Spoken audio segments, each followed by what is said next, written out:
हाँ रे, good morning. आज पढ़ेंगे प्रोटीन का वर्गीकरण। किसका वर्गीकरण पढ़ेंगे? प्रोटीन का वर्गीकरण। कैसे प्रोटीन का आप वर्गीकरण करते हो? प्रोटीन क्या होता है?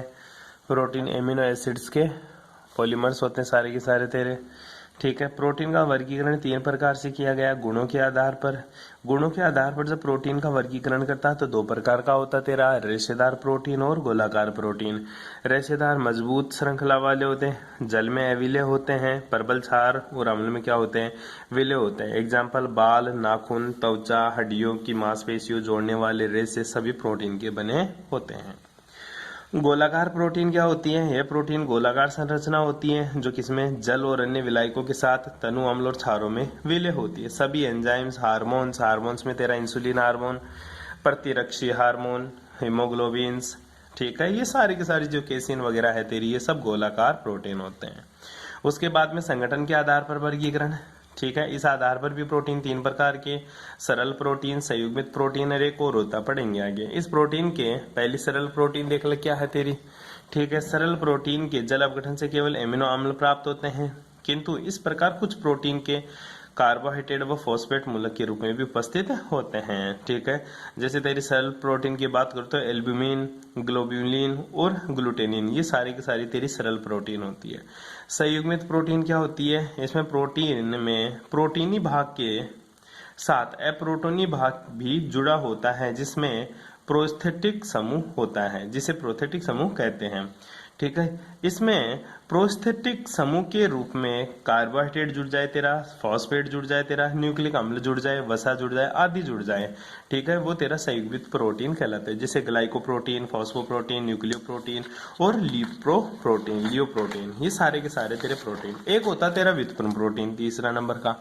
ठीक है। व्युत्पन्न प्रोटीन क्या होता है वो भी देख ले एक बार के लिए। प्रोटीन व एंजाइम व हार्मोन की अभिक्रिया के फलस्वरूप प्राप्त अपघटित प्रोटोन को क्या कहते हैं? व्युत्पन्न प्रोटीन कहते हैं। मतलब प्रोटीन और एंजाइम और हार्मोन की अभिक्रिया के फलस्वरूप जो अपघटन पे प्रोटीन मिलते हैं उसको व्युत्पन्न प्रोटीन बोलते हैं। जैसे अपघटित प्रोटीन, पेप्टोन, पेप्टाइड्स, पॉलीपेप्टाइड्स, इसके उदाहरण होते हैं। तीसरा जो बच रहा है तेरा, वो क्या है तेरा? कार्य के आधार पर वर्गीकरण। ठीक है। प्रोटीन शरीर के किसी भाग में उपस्थित होता है, इसका क्या कार्य होता है, इसके आधार पर प्रोटीन को 6 भागों में बांटा। पहला संरचनात्मक प्रोटीन, तेरी संरचना बना रहा है, तू अच्छा दिखता है दिखने में, तू बुरा दिखता है दिखने में, ये भी तेरे प्रोटीन का काम है।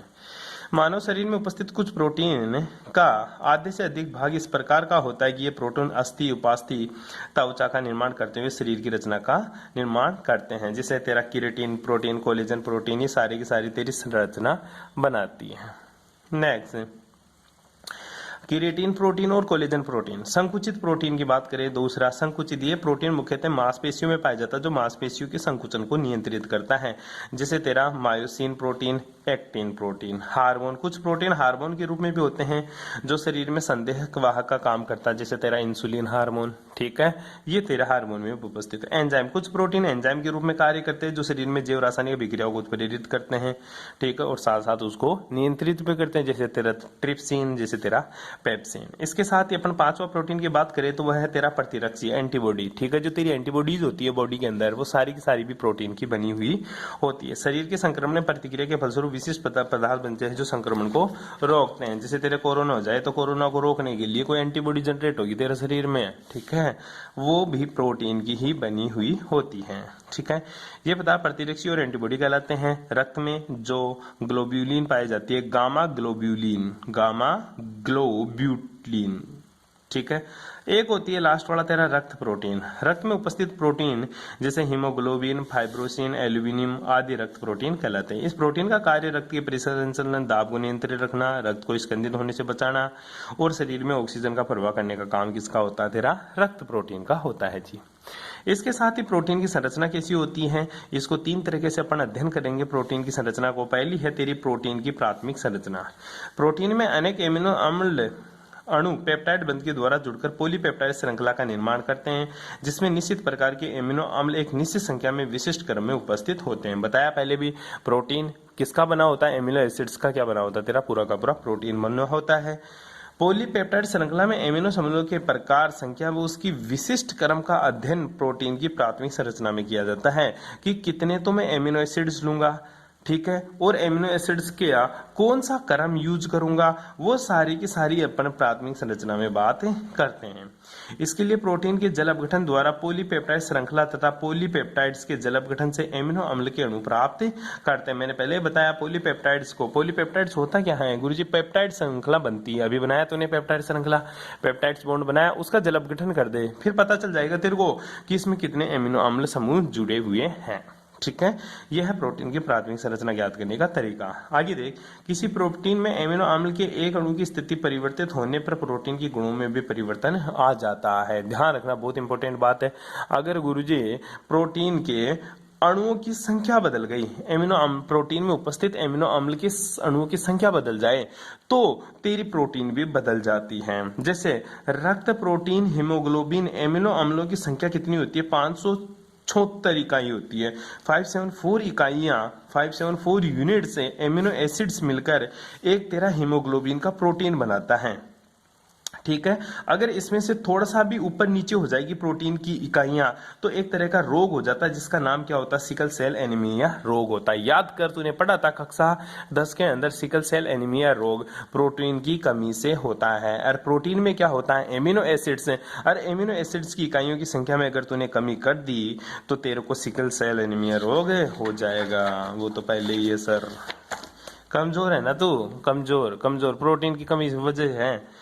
खाना तू थोड़ा सा प्रोटीन खाया कर घर जाकर। द्वितीयक संरचना, प्रोटीन में अनेक पॉलीपेप्टाइड श्रृंखलाएं विभिन्न आकर्षण बलों के द्वारा संयुक्त होकर एक त्रिविमीय संरचना का निर्माण करती है, जिसे प्रोटीन की द्वितीय संरचना कहते हैं। प्राथमिक संरचना में तो तेरे को याद रखना है एमिनो एसिड्स के नंबर, कितने एमिनो एसिड्स की इकाइयां जुड़ती है। द्वितीय के अंदर उनका अरेंजमेंट देखते हैं। प्रोटीन की द्वितीय संरचना की सहायता से पॉलीपेप्टाइड श्रृंखला के समरूपण का निर्धारण करते हैं कि कैसा रूप है। प्रोटीन्स कि द्वितीय श्रृंखला दो प्रकार की होती है। पहला कौन सा होती है तेरी, पहली होती है गुरुजी अल्फा हेलिक्स संरचना। ठीक है, प्रोटीन में पॉलीपेप्टाइड श्रृंखला विभिन्न रूपों में मुड़ी हुई हेलिक्स संरचना के समान होती है, अतः इसे अल्फा हेलिक्स संरचना कहते हैं। पॉलीपेप्टाइड श्रृंखला की अल्फा हेलिक्स संरचना हाइड्रोजन बंधों द्वारा अनुरक्षित होती है, जिसमें सी डबल बॉन्ड O और NH के समूह के मध्य हाइड्रोजन बंध बनता है। दिखा दूं तेरे को, पहले ये देख ले, इस तरह से हेलिक्स संरचना होती है। इन दोनों के बीच में कौन सा बंध होता है, हाइड्रोजन बंध होता है। कौन सा बंध होता है, हाइड्रोजन बंध। वो हाइड्रोजन बंध किस किस के बीच में होता है, वो होता है गुरुजी एक तो COOH के बीच में, ये तो COO एसिडी ग्रुप था तेरा। ठीक है, एक तो तेरा एसिडी ग्रुप, जस्ट चिल, एक तो तेरा एसिडी ग्रुप, दूसरा NH ग्रुप, तो इन दोनों के बीच में हाइड्रोजन बॉन्डिंग होती है। इस संरचना में हाइड्रोजन बंध बनने के कारण पॉलीपेप्टाइड श्रृंखला में मुक्त घूर्णन नहीं होता, घूमेगा नहीं, और ये प्रोटीन दृढ़ हो जाती है। दृढ़ मतलब रिजिड हो जाते हैं, रिजिड मतलब गुरुजी टूट जाएगी। किसमें पाए जाते हैं, बालों में। बाल व ऊन होते हैं ना, बाल व ऊन जैसे रेशेदार प्रोटीन में इसी की संरचना होती है। इस संरचना में पॉलीपेप्टाइड श्रृंखला को खींचने पर ये सीधी हो जाती है तथा छोड़ने पर पुनः सर्पिलाकार संरचना ग्रहण कर लेती है, क्योंकि इन्हें खींचने पर इनमें उपस्थित दुर्बल हाइड्रोजन बंध टूट जाते हैं और छोड़ते हैं COO पुनः हाइड्रोजन बंध बन जाते हैं। इस तरह की जो प्रोटीन होती है उसको अल्फा हेलिक्स संरचना वाली प्रोटीन्स कहते हैं, जिनमें हाइड्रोजन बंध उपस्थित होता है C डबल बॉन्ड O के बीच में और NH के बीच में, इस तरह की। दूसरी तेरी लहरदार, लहरिया देखा है तूने, बिल्कुल देखता हूँ गुरुजी। बीटा लहरियादार चद्रनुमा संरचना, चद्रनुमा संरचना ये तेरी ग्रेफाइट की तरह होती है रे भाई। इस संरचना में विभिन्न पॉलीपेप्टाइड श्रृंखला हाइड्रोजन बंधों द्वारा जुड़कर चद्रदार नुमा संरचना बनाती है, चद्रदार नुमा संरचना बनाती है। ये संरचनाएं किताबों के पन्नों की तरह एक दूसरे के ऊपर अध्यारोपित रहती है तथा ये आसानी से एक दूसरे पर फिसलती है। इस कारण इस तरह की संरचना वाली प्रोटीन मुलायम होती है। रेशम इस तरह का प्रोटीन होता है। बीटा लहरियादार चद्रनुमा संरचना, तेरा उदाहरण क्या है, रेशम। क्या है, रेशम। और कोई है क्या, हाँ बिल्कुल, तीसरी तृतीयक संरचना। तृतीयक संरचना क्या होती है, वो तो द्वितीयक थी, प्राइमरी पढ़ी, द्वितीयक पढ़ी। प्राइमरी में क्या था, प्राइमरी में तो गुरुजी एमिनो अम्लों की संख्या के आधार पर प्रोटीन। द्वितीयक में क्या था, एमिनो अम्लों की संरचना के आधार पर प्रोटीन। उसमें भी क्या हाइड्रोजन बंध होता है, नहीं होता, वो भी पढ़ा अपन ने। अब तृतीयक जो प्रोटीन की संरचना है वो देख। प्रोटीन की संरचना में अनेक द्वितीय संरचना एक दूसरे पर अध्यारोपित होकर त्रिविमीय संरचना का निर्माण करती है, मतलब 3D संरचना का निर्माण करती है। यह त्रिविमीय संरचना भी प्रोटीन की तृतीय संरचना कहलाती है। कोई काम का नहीं है, वैसे थ्योरी है, बाचना मेरा काम है। ठीक है, इस प्रकार की प्रोटीन, किस प्रकार की प्रोटीन, तृतीयक प्रकार की प्रोटीन, जस्ट सेल। इस प्रकार प्रोटीन की तृतीयक संरचना में द्वितीयक संरचना की तुलना में अधिक कुंडलन उपस्थित होता है। तृतीयक संरचना में पॉलीपेप्टाइड श्रृंखला विशिष्ट स्थलों से मिलकर लूप का निर्माण करती है जो विभिन्न बंधों द्वारा अनुरक्षित होती है। ठीक है, अब आजा प्रोटीन की तृतीय संरचना 4 प्रकार के बंधों द्वारा अनुरक्षित होती है। पहला तो हाइड्रोजन बंध जो द्वितीय में भी पाया गया था तेरा। ठीक है, तृतीय संरचना में हाइड्रोजन बंध आंशिक रूप से ऋणावेश और ऑक्सीजन और आंशिक रूप से धनावेश हाइड्रोजन के मध्य बनता है, अर्थात इस संरचना में इसके बीच में इसके बीच में हाइड्रोजन बंध होता है। पहले भी यही पढ़ा था अपन ने, इन दोनों के बीच में हाइड्रोजन बॉन्ड था। दूसरा आयनिक बंध। आयनिक बंध में क्या होता है, कार्बोक्सिलेट आयन COO- और अमोनियम आयन NH3+ इन दोनों के मध्य बॉन्डिंग हो जाती है। जिस टाइप की बॉन्डिंग होगी उसको आयनिक बंध बोलेंगे, क्योंकि ये पॉजिटिव है ये नेगेटिव हो तो दोनों के बीच में एक आयनिक बॉन्डिंग प्रोसीड होती है। सहसंयोजक बंध, मजेदार बात है रे, यह बंध पॉलीपेप्टाइड श्रृंखला के सिस्टीन अवयव के सल्फर परमाणु के मध्य बनता है, जिसे डाइसल्फाइड बंध भी बोलते हैं। यह बंध पॉलीपेप्टाइड श्रृंखला के सिस्टीन अवयव के सल्फर परमाणु के मध्य बनता है, इसलिए इसको क्या बोलते हैं, डाइसल्फाइड बॉन्ड भी बोलते हैं। चौथी है जल विरोधी बंध। जल विरोधी और जल स्नेही तूने साबुन बनाने में पढ़ा था कक्षा 10 के अंदर। कक्षा 10 के अंदर जल विरोधी सिरा होता था और एक जल स्नेही सिरा होता था। जो जल स्नेही सिरा होता था वो जल के साथ बाइंड होता था, और जो जल विरोधी सिरा होता था ना वो अशुद्धियों के साथ बाइंड होता था। वहां यहाँ पे जो जल विरोधी सिरा है ना वो किसके साथ बाइंड होता है, आओ देखते हैं। इस संरचना में पॉलीपेप्टाइड श्रृंखला में इस प्रकार से व्यवस्थित होते हैं कि जिससे जल विरोधी अध्रुवीय भाग पेप्टाइड श्रृंखला के अंदर की ओर, जबकि ध्रुवीय जल स्नेही भाग पेप्टाइड श्रृंखला के बाहर की ओर उपस्थित होता है। ये देख ले, पहला तो हाइड्रोजन बंध, दूसरा आयनिक बंध, तीसरा सहसंयोजक बंध और चौथा तेरा जल विरोधी बंध बन जाता है। जल विरोधी बंध बन जाता है। पढ़ लिया, देख ले तू, ढंग से देख ले इसको। प्रोटीन की तो कमी बहुत है तेरे में, ठीक है, पर पढ़ तो सकता ही है ना तू। अब आता है तेरा फेवरेट टॉपिक, न्यूक्लिक एसिड। ठीक है, DNA RNA बचपन से पढ़ता आ रहा हूँ गुरुजी, कौन कौन से क्षार होते हैं कौन कौन से नहीं होते, पढ़ दे तू इसको एक बार। न्यूक्लिक एसिड्स क्या होते हैं, ऐसे विशिष्ट पदार्थ जो नाभिकीय गुणों को परिरक्षित करते हैं तथा एंजाइम निर्माण की प्रक्रिया को अनुलेखित या स्थानांतरित करते हैं, न्यूक्लिक एसिड्स कहलाते हैं। बायो का बच्चा है, पढ़ लेगा। मैथ वाले बच्चों के लिए क्या करना है, याद करना है बच्चों। ऐसे विशेष पदार्थ जो आनुवंशिक पदार्थों को परिरक्षित करते हैं, आनुवंशिक गुणों को परिरक्षित करते हैं। तेरे पापा से तेरे में जो जेनेटिक्स कोड है, सारे के सारे जेनेटिक्स कोड तेरे अंदर आए हैं, तो उनको प्रोटेक्ट करने का काम कौन करता है, तेरा न्यूक्लिक एसिड्स करता है। इसके साथ ही एंजाइम फॉर्मेशन का काम भी कौन करता है, न्यूक्लिक एसिड, और उसको ट्रांसलेट करने का काम भी न्यूक्लिक एसिड ही करता है।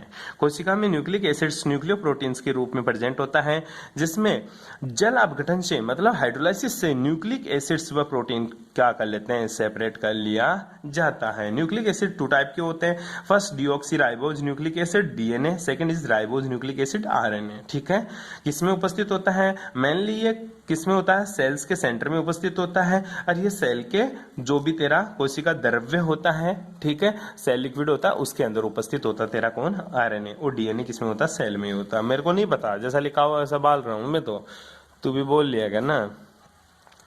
रासायनिक संगठन क्या है, काम की बात यह है अपने। न्यूक्लिक एसिड्स न्यूक्लियोटाइड्स के बहुलक होते हैं। क्वेश्चन पूछ लेता है न्यूक्लिक एसिड्स किसके पॉलीमर्स होते हैं। Nucleic acids are polymers of nucleotides, that's polynucleotides, जो पॉलीन्यूक्लियोटाइड्स के रूप में होते हैं।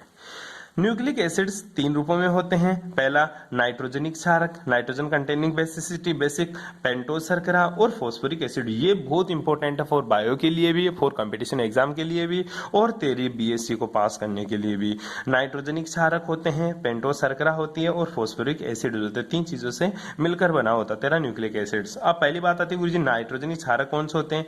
न्यूक्लिक एसिड्स में नाइट्रोजन परमाणु युक्त विषम चक्रीय जो पदार्थ होते हैं उनको नाइट्रोजनिक क्षारक बोलते हैं। तूने क्या किया था, बायो के अंदर सिर्फ याद कराया कि कौन कौन से होते हैं, ठीक है, तेरे को यहाँ पे उसकी स्ट्रक्चर आनी चाहिए, क्वेश्चन पूछ लेता है। पहली है तो तेरी पिरिडीनिन क्षारक। पिरिडीमिन क्षारक का मतलब होता है गुरुजी पिरिडीन क्षारक, पिरिमिडीन क्षारक मतलब पिरिडीन स्ट्रक्चर होगी। अब पिरिडीन का मतलब क्या होता है, पिरिडीन तो तू बहुत अच्छे से जानता है, अभी पढ़ के आया थोड़े दिन पहले ही। इस तरह की जो स्ट्रक्चर होती है वो क्या होती है, पिरिडीन। एक क्या होती है, पाइरोल होती है, ठीक है, nitrogen containing structure 5 membered ring, it's 6 membered ring containing nitrogen containing compound, it's 5 membered ring that has the nitrogen containing compound also, that is called the pyrrole, that is called pyridine. ठीक है, first of all we will discuss pyrimidine base. pyrimidine base क्या होते हैं? दो होते हैं, first is thymine, second is cytosine and third is uracil. ठीक है, thymine also by the T, cytosine C, uracil U. ठीक है, पहला देख ले, थायमीन टी केवल डीएनए में पाया जाता है, साइटोसिन और यूरेसिल केवल आरएनए में पाया जाता है. तो ध्यान दे, क्वेश्चन ये भी पूछ लेता है डीएनए और आरएनए में क्या फर्क होता है, वहां पे यही याद रखना, ये दोनों पिरिमिडीन क्षारक होते हैं. डीएनए में उपस्थित थायमीन और आरएनए में उपस्थित uracil that are two type of pyrimidine bases. First double bond, इसमें भी डबल बॉन्ड, कोई फर्क नहीं है. NH कोई फर्क नहीं है, NH कोई फर्क नहीं है. गुरुजी यहाँ पे CH3 ग्रुप जुड़ जाता है, बस यूरेसिल में CH3 ग्रुप हट जाता है. अगर CH3 ग्रुप प्रेजेंट है तो वो थायमीन है, और CH3 ग्रुप अब्सेंट है तो वो क्या है तेरा यूरेसिल है. बाकी का कच्चू फर्क ना भाई, इसमें 1% फर्क नहीं है, बस अपन को नाम का फर्क है. ये थायमीन होता है, ये यूरेसिल. बोलते भी हैं डीएनए के अंदर या फिर आरएनए के अंदर थायमीन के स्थान पर यूरेसिल पाया जाता है, जो मेरा पिरिमिडीन क्षारक होता है. नेक्स्ट देखिए, हाँ, थायमीन क्षारक केवल डीएनए में और यूरेसिल क्षारक केवल आरएनए में उपस्थित है. प्यूरिन क्षारक कौन कौन से हैं? अब आजा, पीरोल पढ़ा था, अब प्यूरिन भी तो तूने पढ़ाई था. एक तरफ तो बेंजीन पूरा, दूसरा ये. प्यूरिन क्षारक के रूप में एडिनिन और ग्वेनिन होता है. एडिनिन तो ये रहा तेरा, और ग्वेनिन ये रहा. क्या फर्क है? कुछ फर्क ना भाई, क्या फर्क है? तो गुरुजी डबल बॉन्ड हटा दे, NH लगा दिया साहब. ये अरे हटाऊं के तू खुद ही सोच ले भाई, ये बॉन्ड के इलेक्ट्रॉन यहाँ जाएंगे तो नाइट्रोजन यहीं आएगा ना, तो डबल बॉन्ड 8 है, डबल बॉन्ड ओ कर दे इसको, ये तेरा एडिनिन बन जाएगा, ये तेरा ग्वेनिन बन जाएगा. तू तो याद कर ले. शर्करा 3 तरह के होते हैं, एक तो तेरा नाइट्रोजन कंटेनिंग कंपाउंड्स मतलब नाइट्रोजनी क्षारक, दूसरा शर्करा की बात करते हैं बाजा.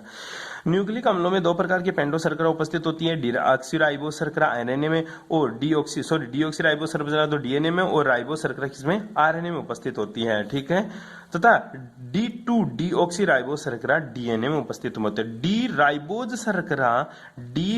शर्करा आरएनए में और D2 डी राइबोज शर्करा डीएनए में उपस्थित होते हैं. देख ले कैसे कैसे, डी राइबोज शर्करा आरएनए में और D2 डीऑक्सीराइबो शर्करा डीएनए में. स्ट्रक्चर तुझे बनानी आनी चाहिए.